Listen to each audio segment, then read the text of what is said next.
I'd like to go ahead and call to order the July 28th, 2020 special meeting of the Belton Independent School District Board of Trustees. A quorum of board members is present. We are meeting this evening under authority of Texas Government Code Section 551.045 and with the authority of the Governor's Office via video conference to advance the public health goal of limiting face-to-face meetings to slow the spread of coronavirus. I'd like to thank our administration and technology staff for making the technology possible for the board to meet in this manner. This meeting is being live streamed on the board's YouTube channel and recorded. The recording will be made available to the public. Additionally, members of the public who seek to exercise their right under state law to address the board on an item on the agenda for tonight's meeting have the ability to do so in the manner listed on the notice for this meeting. First item on our agenda is public comments. As I noticed a moment ago, to comment on an item on the agenda for today's board member meeting, members of the public were instructed to submit their comments to be read into the record. Elizabeth, would you please read any comments that were received from members of the public? Madam President, no comments were submitted. Thank you.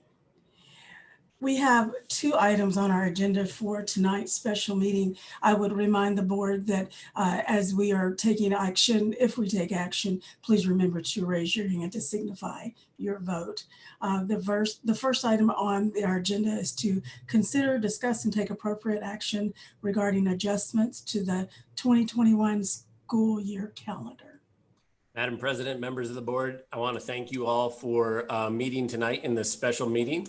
We appreciate it immensely. Again, we don't like to do this often, but when it comes to matters that are, I think, pretty important for us to discuss publicly and for our community, I appreciate your willingness to do this. Tonight, we're going to dive into a discussion on the calendar. Dr. Golden is going to do a quick presentation for you, and I'd like to reserve some of my comments for right after that as we open up the discussion. Thank you, Matt. And I think Jamie's gonna, there we go. We'll go to the next slide. So our purpose again in coming to you this evening is to discuss and consider adjustments to our approved 2021 school calendar. So on our next slide, just wanted to hit some highlights of what has been propelling us towards our start date of August 19th, which is what the board had originally approved in passing a calendar last year. Several factors, one being that's our adopted calendar pre-COVID. We also felt, based on the guidance we were receiving from the Texas Education Agency as well as health officials, that we were still moving towards that August 19th start date. Since we met last, after talking with you about our COVID update and our reentry planning, we went out to our community also to gather feedback on our plans. We did that both in the community as well as with our teachers and with a survey. And while you'll get much more information at a future board meeting, we wanted to share with you approximately 60% of our families indicated that they wanted their students to return face-to-face. They did not want at-home learning. They wanted their kids to return to the buildings. We also have been continuing moving towards the start date of school with, thanks to your support, additional devices, as well as exploring and looking at the access issues, particularly taking care of our 40% of our students, that roughly 40% that we believe will be taking advantage of at-home learning. They don't want to return face-to-face. On the next slide, though, we're going to share with you some factors pushing against that. One, as we know, there is changing health guidance. We saw that in other communities, and as we're experiencing currently in ours, we know that that guidance has shifted. And we've been told that we are restricted from starting face-to-face until September 8th. We also, though, know in our feedback from our staff when we did our thought exchanges last week for feedback as well as our survey, that staff's, first of all, safety is on the minds of our parents and our staff, and all of our community. And what's also on the minds of our teachers is being prepared, being confident and being prepared to navigate a really complex world. We are asking teachers to teach face-to-face, teach some kids face-to-face while some go home intermittently. Sometimes it's going to be for 5 days. Sometimes it might be longer. Sometimes we might need to close a school if the cases get too large. And we also have kids wanting to learn at home. It's an incredibly complex instructional landscape that we now find ourselves in.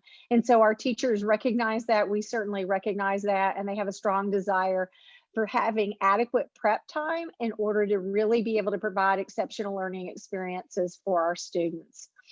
The 60% is also pushing on that start date because, again, while we were being told face-to-face is not an option until September 8th, assuming that that doesn't get extended, our parents want face-to-face. And so virtual learning is not a preference for a lot of our families. And we also know that for each and every, when we are talking about potentially having to go virtual and not have the option of face-to-face until after the 8th, we have an incredible population of students. Each and every student has unique needs. We have students receiving special education services. We have students where languages are barriers for them, and we're needing to make sure that we can provide exceptional learning for them. And we know that virtual learning for some of our student populations is not ideal. We know that we need our students face-to-face. And in particular, there are certain populations of our students where that we're going to make it work virtually. I'm telling you that, but it would be ideal to get them face-to-face. And that certainly supports what we heard in some of our family data. So those are the competing factors that lead us here tonight. So on the next slide, want to share with you several things that we're considering based on these new revelations in terms of our health guidance that we've been given. What we would like to do is recommend a revised calendar. So a couple of things I want to highlight, and I apologize, I know this looks busy, but I'm gonna go through these different pieces. The very first thing is needing that additional space for teachers to be prepared for supporting our students. And so while the first day of school would be pushed to September 8th, you'll see in yellow and green, those are our teacher professional learning days and our teacher prep days, so that our teachers would be prepared. We still would maintain Veterans Day, you see that. We still would maintain school holidays for both Thanksgiving and Christmas, our winter break. Moving to the spring, we still would observe Martin Luther King Day. We still would have some professional learning and support days built into the calendar. We still would maintain spring break, as well as Good Friday would still be in our calendar, and we would still observe Memorial Day. The significant changes are really on the front end and the back end of this calendar. The front end giving teachers more prep time, and on the back end, we would be extending school until June 9th. June 9th would be the recommended last day of school, with June 10th being the date for graduation. I want to highlight before we go to the next slide real quickly, there's a little turquoise box around June 11th. We do have June 10th and 11th. We just want to publicly designate that if unforeseen circumstances happen and we had to add additional minutes, those would be 2 days we would add. I think this year has taught us, we never anticipated COVID. We never anticipated that we would see a day where our schools would be shut down in the way in which they were. So we don't anticipate needing those, but we did want to put those on in the event that we needed additional instructional minutes. On the next slide, I just wanted to give you a quick side-by-side. So you see components of the original and components of the revised. So again, first day start date would change from August 19th to September 8th. Instructional days, while we're still over the state requirement of 75,600 minutes in terms of total days, we would move from 173 days for students and 187 for staff to 171 days for students and 187 for staff. And then I don't want to read the next few bullets for you, but it just shows you a comparison of, in this revised schedule, we would have one professional day once school starts, one professional learning day, and we maintain that in February. We do lose the one in October with this revision. That's why you see 2 on the original and 1 on the revised. But the significant change when you look at the revised section is that 5 teacher work days prior to school starting. They were going to have 2. Building in these extra days gives them a minimum of 5, so that they're prepared for all of these various scenarios we've been talking about. You see the semester end dates are listed here. We would shift that. That is a change. Instead of ending semester 1 in December, it would shift into January, giving students time to come back and teachers time to come back from winter break. And they wouldn't go immediately into a final exam scenario. There would be time for them to reacclimate back into their calendar, into their schedule until the end of that semester. And then, of course, once again, highlighting graduation date would change in this scenario. And so with that's the highlight of the changes we're recommending to you this evening. And then I think I'm sending it back to Matt, and then we'll have questions. Thank you, Melinda. So board, I'd like you to just know a little bit about process and how we got here. So you know a little bit about what we've done and then the why behind it. And while I'm explaining those things, I'm going to ask Jamie to pull up our board letter that I submitted with this as well for this action item tonight. And on that board letter, Jamie, if you would project that just so we can see that briefly as I talk. First thing that I did last Thursday when we had this announcement from Bell County Public Health District, and I do want to very clearly state they reached out to superintendents and had a conference call the day prior, so that was last Wednesday, and talked to us about what we would like for our schools and what we would like for our school districts. And then they made some recommendations, and they made some health-based recommendations from their medical opinions. I took that information. We had our principals in the middle of COVID planning that day in our leadership team. And I took that information straight to them and picked their brains and got their opinions. And I think the way I phrased the questions were, how are we prepared for this? And how are we not prepared for this? Meaning having to start all virtual on August 19th. And given this situation, give me advice on whether or not we should start the school year on September the 8th or on August the 19th. And so I consulted with our leaders in every building across the district in order to get some opinions on this as well. I then called you all over the next couple of days and shared my thoughts with you and let you know that I was wrestling with this. And I need you to know this has been a hard decision for me as a superintendent because there are a lot of things that are involved in this. But I'm going to walk you through a couple of reasons why we're bringing you this recommendation tonight. First of all, as Melinda said, the teacher preparedness is weighing on my mind heavily. What I know is that our teachers have responded and said, hey, we're thankful for the professional learning, but we need to figure out how to do this well for every student. And we're asking them to, again, going back to a document that I shared with you earlier this year, we're asking them to entirely change the way they deliver instruction to our students. Instead of the constant being face-to-face instruction, the constant has to be high quality instruction. And the variable then becomes the environment, whether it's virtual or face-to-face. And that's the world that they are living in right now. And it's unlike any other world that any of us have ever experienced. And I need to point that out. Melinda talked about the proposed calendar there, and the additional work days for teachers prior to the start of the school year are a key decision point for me and why I'm recommending this. I believe that you hired me to achieve the goals that we just adopted. And I had Jamie pull up this document that lists goals 2, 3, 4, and 5. As I was putting this letter together for this item, I tried to narrow down what goals aren't affected by this decision. And this is why this weighs on me so heavily. In the second goal, it says ensure exceptional learning experiences for each and every student. And so when you adopted those goals and you asked me to lead our district and take those seriously, I take that to heart. And that means that when day one we start instruction, I need to be able to ensure that we have exceptional for every one of our kids, each and every one of our kids, no matter the program that they're in, no matter the experience that they want. And that's what I believe you hired me for. The goal 3, where it says attract, retain, and support a world-class team of employees. And then goal 4 talks a little bit about the idea of supporting employees as well. I know that research says this: the most important thing in student learning is the interaction between the teacher, the content, and the student.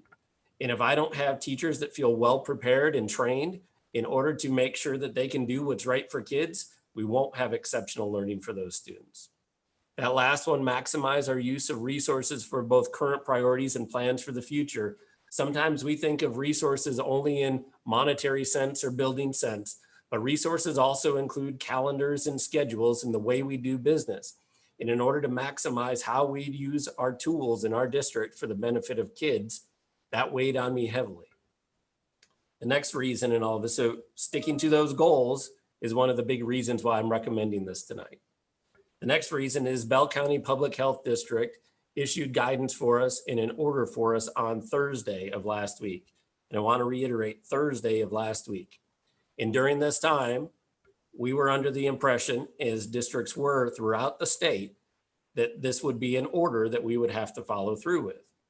Today, just today, the Attorney General issues and says they don't have the authority to say that. And I say, one of the things that has been the most challenging, and I will reiterate this again, also in this letter, TEA changed guidance on us on July 7th, and then on July 17th. And then we got the Bell County Public Health Order on July 23rd. And then we had another change to this today. This changes rapidly.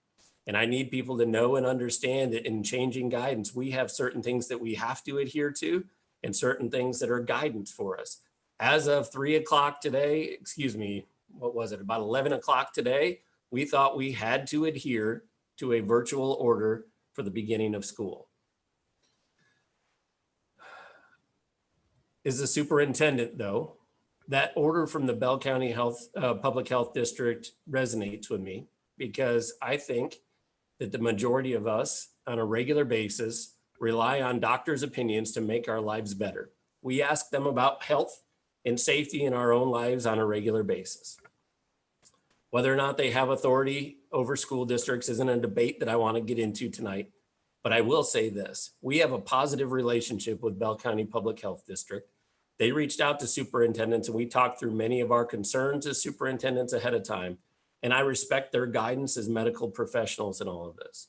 As a superintendent of the district, I feel like I have to take into account the health and safety of all nearly 2,000 employees in the district, and also nearly 12,300 students in the district.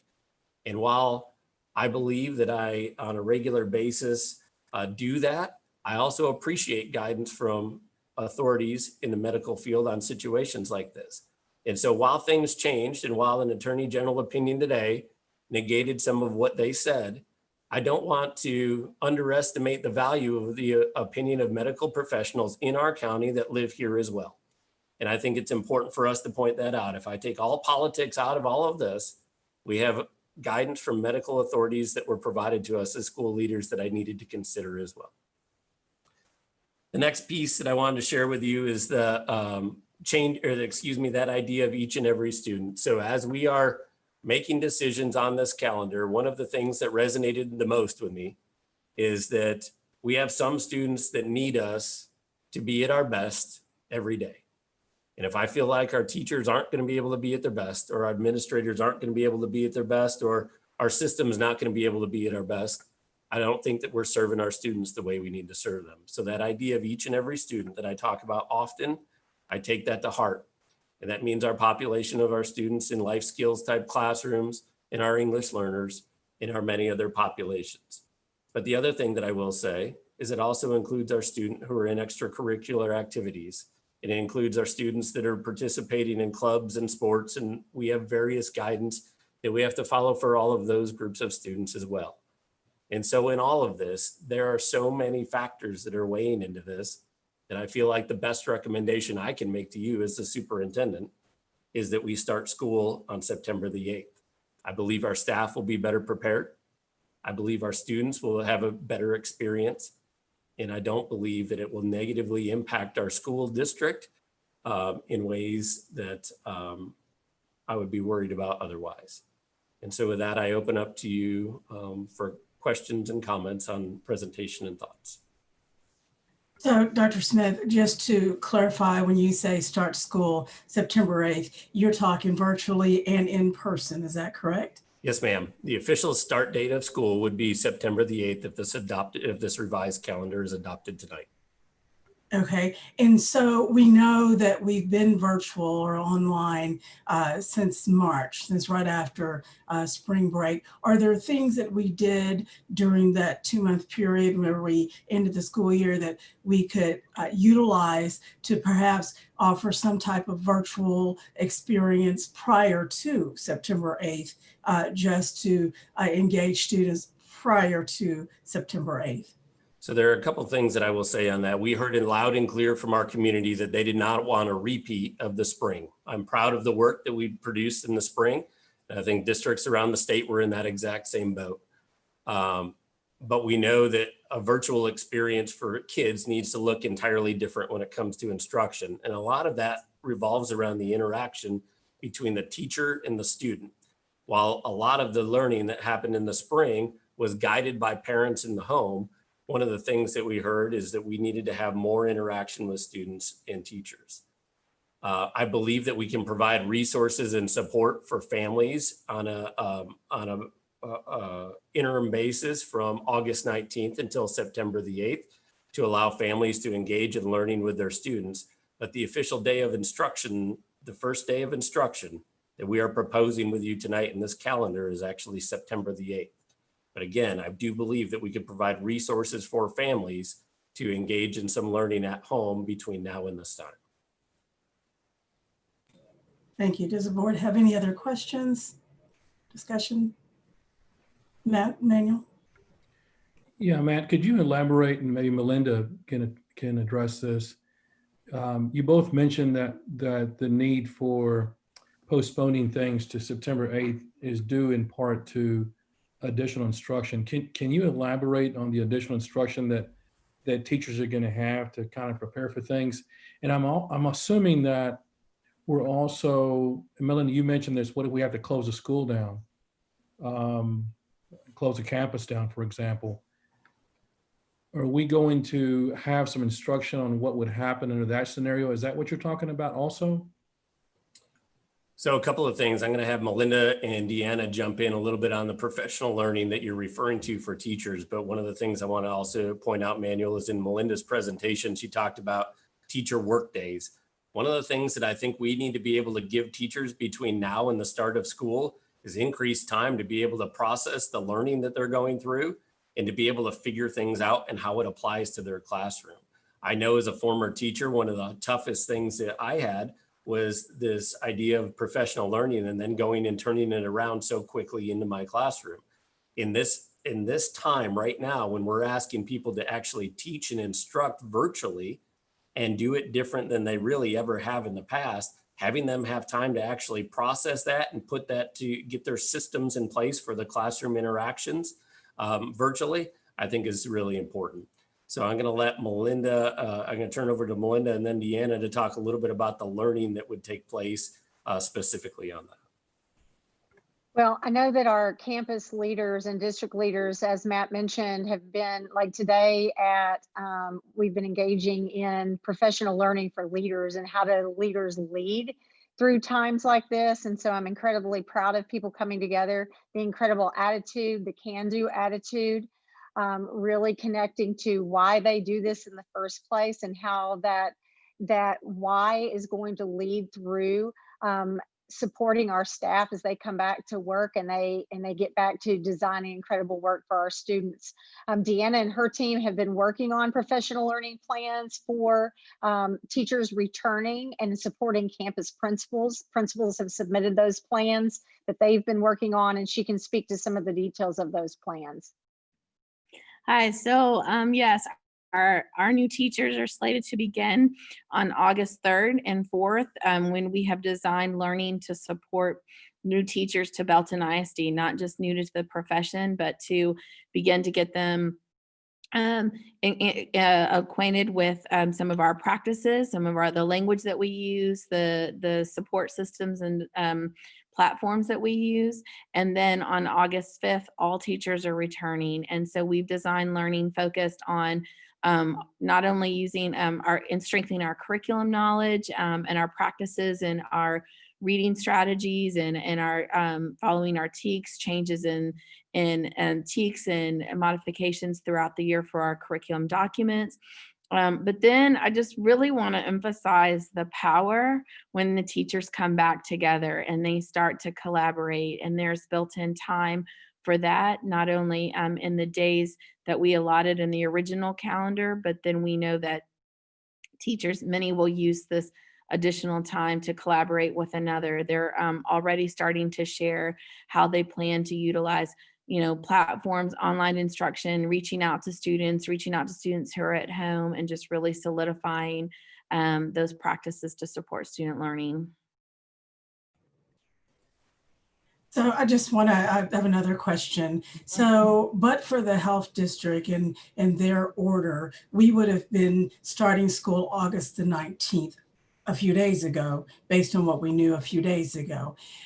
So if something happens and we have another, whether it's health district or, governor, whomever says that September 8th is not the day, are we, given that we're given all this extra time for teachers to learn, are we going to be prepared to say September 8th, we're going to provide instruction online for everybody? Are we going to be there by September 8th to provide online instruction for each and every student? Yes, the answer to that just simply is yes. And we've been telling you all along, we are planning for all 5 scenarios. And as of last week, we were still working through all 5 of those scenarios and planning appropriately. When Bell County Public Health District made that announcement and said all students would go virtual, we actually had to sit there and say, okay, 100% of our students virtual rather than the opt-in that we've been talking about. That does change the ball game a little bit. And that does make us make sure that we have to have everything in place. And I'll share an example with you. Imagine you have a teacher who in the past has not been as familiar with some of the technology resources. A little while ago, like 2 weeks ago, maybe a week ago even, we probably would have said, okay, that teacher is going to be a face-to-face teacher. They're more comfortable not using some of those resources and we will be okay. The fact of the matter is when you say 100% of the students are going to go virtual, that means that every teacher then has to go virtual. So it's not a matter of just maximizing a few teachers for that virtual instruction. It's taking every one of your employees into that world. And so it did change the ball game, but we're going to make sure in these additional days that no matter what, we're planned for September the 8th is going to be the first day of school in Belton ISD. And barring any kind of unforeseen circumstance that I can't predict right now, because I wouldn't have predicted a pandemic on February the 24th, but barring any other unforeseen circumstance, we really believe we are going to be able to get exceptional learning happening on that day. Or do you all have any other questions? Yeah. Chris? Yeah. So what would be the implication of taking some of those orange teacher non-duty days and potentially flipping those to teacher work days, right? I understand, it's 187 days and with contract issues, right? But thinking down the road of, okay, how do we get the teachers as prepared as possible and how do we give them the time and the resources to be ready for showtime? Maybe it's not the full period, maybe it's finishing out the first week, or maybe it's adding the 2 days to that second week. What would be the implications of us making a change or even suggesting a change to that period? I appreciate that question, Chris, and we've been talking about that. I'm going to turn that over to Todd Schiller and let him talk a little bit about that and implications on our system and what that looks like. Yeah, that's a good question, Chris. So the biggest implication is obviously cost. Teachers are paid for 187 days. An additional day for teaching staff would cost about $250,000 just for that one day. So cost is definitely a factor. And that's probably the biggest factor. Contract wise, we don't put days in the contract. We put the number of months in the contract, and 10 months. So you could theoretically add a couple of days to a teacher contract, but the cost is the concern there. I mean, it might be a cost I'm willing to entertain. I mean, quite honestly, right? To going back to Matt's example of, if we've got some teachers who aren't as comfortable as others with using the technology to make sure that we can get to each and every student, you know, does 2 days make a difference, or does 3 days make a difference, or does a week make a difference, right? I don't know, right? Because I want to make sure that the kids have an opportunity for, you know, world-class education, and the teachers have the ability to deliver that in as capable of hands as possible, right? So if it's $250,000 a day, right? So even if we said fill in the 2 days, okay, great, it's what, 2.5 million. I don't know, that's a lot of money, but it's something between 0 and 2.5 million. Would we actually see measurable benefit from that?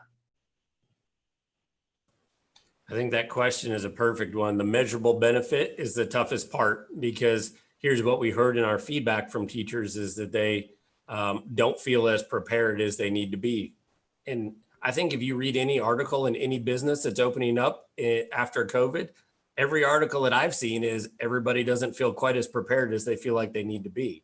So I can't tell you whether that would be measurable. And that's one of the reasons we didn't add additional days in to this one. Is I don't know if I can say it's measurable, but what I do know is that we have the ability to slow things down so they can process more and take the learning that Deanna and her team provides and process more. Would it be ideal? Yes, but I don't know exactly at this point what we would measure in that case.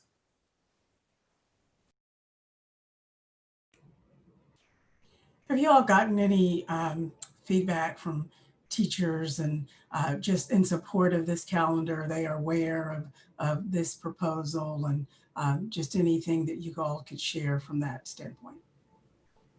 You know, I'll say this, and I'll look at Elizabeth to have a little bit of a sense of that as well from a communication standpoint. Is on a daily basis, I usually receive an email or two. I don't get flooded with emails on things like this.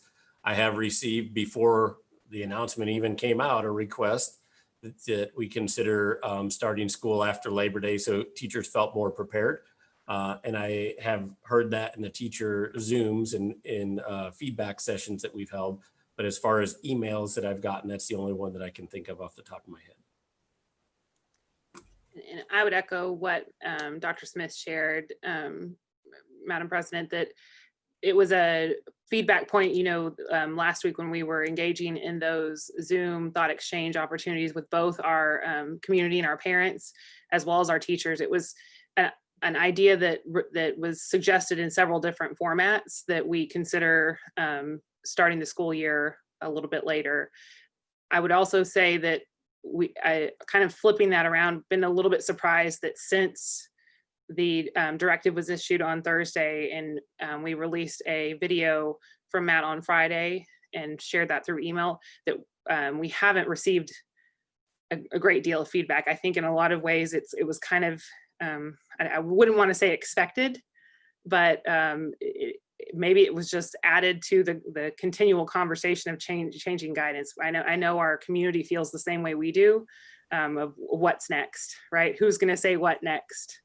And so maybe there's just like a collective sigh of change. So I was debating whether or not to share this with the board, and I'm going to share it just because Elizabeth just gave me that window. And so I'm going to jump through that window right now. I want to give you an example of the changing guidance. And I don't know if there's any more of a frustrated patron in Belton ISD than Matt Smith at this point on changing guidance. And I need y'all to hear this. The Public Health District issued that order last week, on Thursday of last week. We get the AG opinion today at around 11 o'clock at our 3 o'clock superintendent call this afternoon. So 3 o'clock this afternoon with TEA. The TEA commissioner says that school districts, if they are all remote from an order of the public health district, they would not receive funding unless they are in a transition plan through TEA.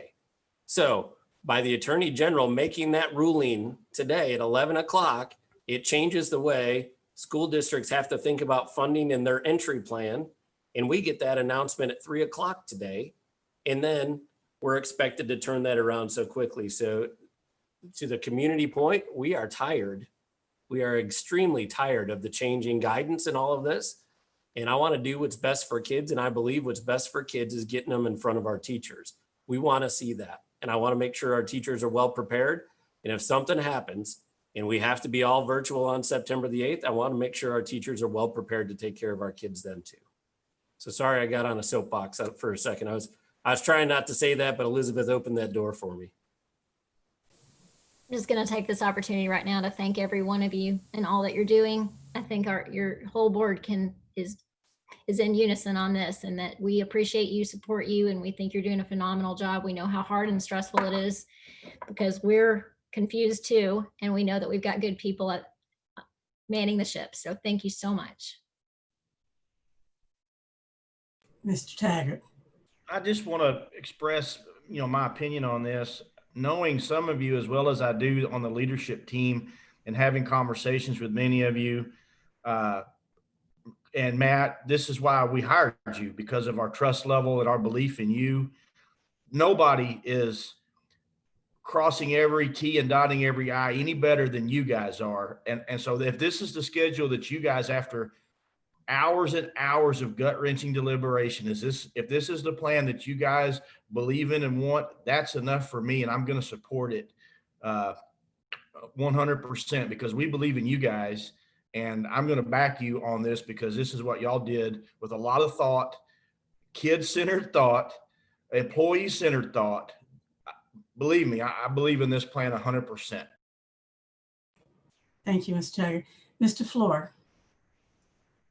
So I want to go back to revisit some extra days here for a second, if we could. I think the reality is between the time that the teachers report and the time that they start, they're going to be working on this nonstop, right? I mean, I know there's non-paid, there's non-duty days in the middle of there, right? But our teachers want the best for the kids, and so I keep going back to, is there something in the middle here, right? To reinforce our desire, our expectation, the expectation of teachers that they're going to be doing work during that period to make this the best experience possible. I mean, if we added days in there, right? And maybe even, my head at the moment is, fill out the week of the 17th. So the 19th, 20th, and 21st, and then fill out the week of the 31st with the 31st and 1st. So that's 5 days. If we were to fill out those days and make those duty days, in school planning, getting ready, is that helpful or does that get in the way? I don't know. So Chris, that's a tricky question. And I think what we could do, if you would like, is if the board wishes, we could actually discuss that in more depth on August the 17th at our regularly scheduled board meeting. We could bring you back a proposal with more detail on that. And here's why I think it's a tricky question. Do I think more time and more days could yield additional support and guidance for teachers? Yes, I do. But I think what we do with those days is really important. And why I say it like that is I think that we haven't had our teachers even back on contract yet to get them engaged in some of these discussions. And so to Suzanne's question a little bit earlier, the amount of teacher feedback and exactly what they need right now has been really limited to our Zooms and our thought exchanges that we've had.